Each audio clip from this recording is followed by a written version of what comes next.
ओम नमो भगवते वासुदेवाय। भगवान श्री हरि विष्णु की कृपा सदा सर्वदा आप सभी के परिवार पर सदैव बनी रहे। कल 29 जनवरी को बहुत ही शुभ और बहुत ही खास और बड़ा दिन है। तो हम सभी जानते हैं कि कल है माघ मास की मौनी अमावस्या और इस दिन मौन रहकर व्रत को किया जाता है। क्या आप जानते हैं कि इस व्रत के पीछे भी दो मान्यताएं हैं मौनी शब्द को लेकर। तो मौनी शब्द जो है वो मुख्यतः मुनि शब्द से लिया हुआ माना जाता है, क्योंकि मुनि शब्द से ही मौनी की उत्पत्ति हुई है। इसीलिए कहा जाता है कि इस व्रत को मौन धारण करके इसका समापन करना चाहिए और जो भी मनुष्य इस दिन मौन धारण करके इस व्रत को समाप्त करता है तो उसे मुनि पद की प्राप्ति होती है। अब जानते हैं दूसरी मान्यता के विषय में। तो दूसरी मान्यता के अनुसार ब्रह्मा जी ने स्वयंभू मनु को इसी दिन उत्पन्न किया था और संपूर्ण सृष्टि बनाने का कार्य प्रारंभ किया था।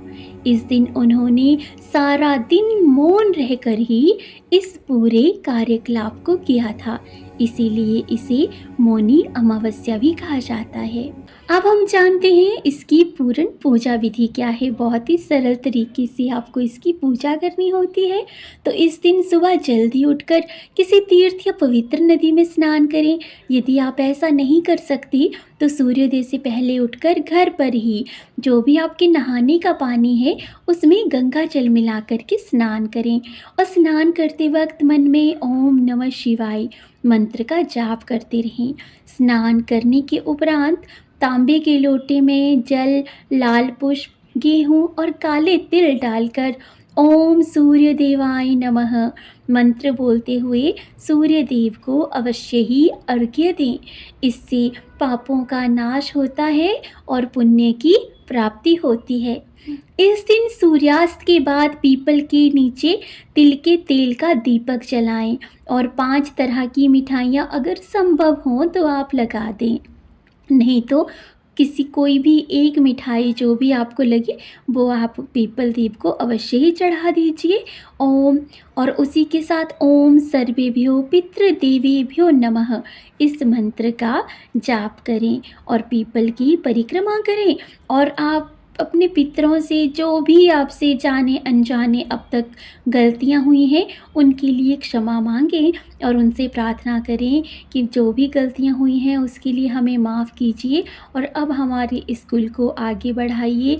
कोई भी किसी भी प्रकार की समस्या ना हो, कोई भी मुश्किल वक्त अब हमारे परिवार पर ना आए और उसके बाद चढ़े हुए प्रसाद को गरीबों में बांट दीजिए, जिससे कि आपके घर में पितरों की कृपा सदैव बनी रहेगी और आपको इसी दिन जो है संध्या समय पीपल के पेड़ के नीचे सरसों के तेल का दीपक भी अवश्य ही जलाना चाहिए। जिन लोगों को काल सर्प दोष है तो उन्हें भी इस दिन अवश्य ही शिव मंदिर में जाकर शिवलिंग पर जलाभिषेक करें और उसके बाद बेलपत्र अर्पित करते हुए अगर हो सके तो 108 बार ओम नमः शिवाय मंत्र से जाप कीजिए। भोलेनाथ अवश्य ही सुनेंगे और आपकी सभी मनोकामनाएं पूरी करेंगे और जिनके साथ भोलेनाथ हो फिर उनका काल सर्प दोष हो चाहे कोई भी दोष हो, कोई भी कुछ नहीं बिगाड़ सकता। तो मौनी अमावस्या के दिन आपको नाखून, बाल, मुंडन, कोई भी नया कार्य या गृह प्रवेश जैसे कार्य करने से बचना चाहिए। अमावस्या पर नकारात्मक विचारों से आपको दूर रहना चाहिए और मौनी अमावस्या पर आपको मदिरा पान और मांस का सेवन नहीं करना चाहिए। इस दिन आपको कौन से मंत्रों का जाप करना चाहिए? तो आपको ओम पितृदेवताय नमः मंत्र का जाप करना चाहिए। ओम पितृगणाय विद्महे जगतधारिणी धीमहि तन्नो पितरो प्रचोदयात् इस मंत्र का आपको जाप अवश्य ही करना चाहिए। अब जानते हैं कौन सा है शुभ मुहूर्त। तो मौनी अमावस्या का जो मुहूर्त है वो 28 जनवरी को शाम 7:35 से शुरू हो जाएगा, जो अगले दिन यानी 29 जनवरी को शाम 6:05 पर समाप्त होगा। हिंदू धर्म में जो है वो उदया तिथि की ही विशेष मान्यता है, इसलिए साधक जो हैं वो 29 जनवरी के दिन स्नान ध्यान कर भगवान शिव की विधि विधान से पूजा कर सकते हैं। अपने पितरों की भी पूजा कीजिए और उनसे आशीर्वाद लीजिए। किसी का भी दिल मत दुखाइए, कोई भी ऐसे बुरे वचन किसी को भी मत बोलिए। तो उससे अच्छा है ना कि हम शांत ही रह लें, मौन ही रह लें इस दिन।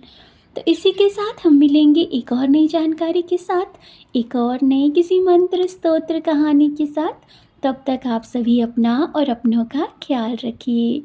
ओम नमो भगवते वासुदेवाय। हर हर महादेव।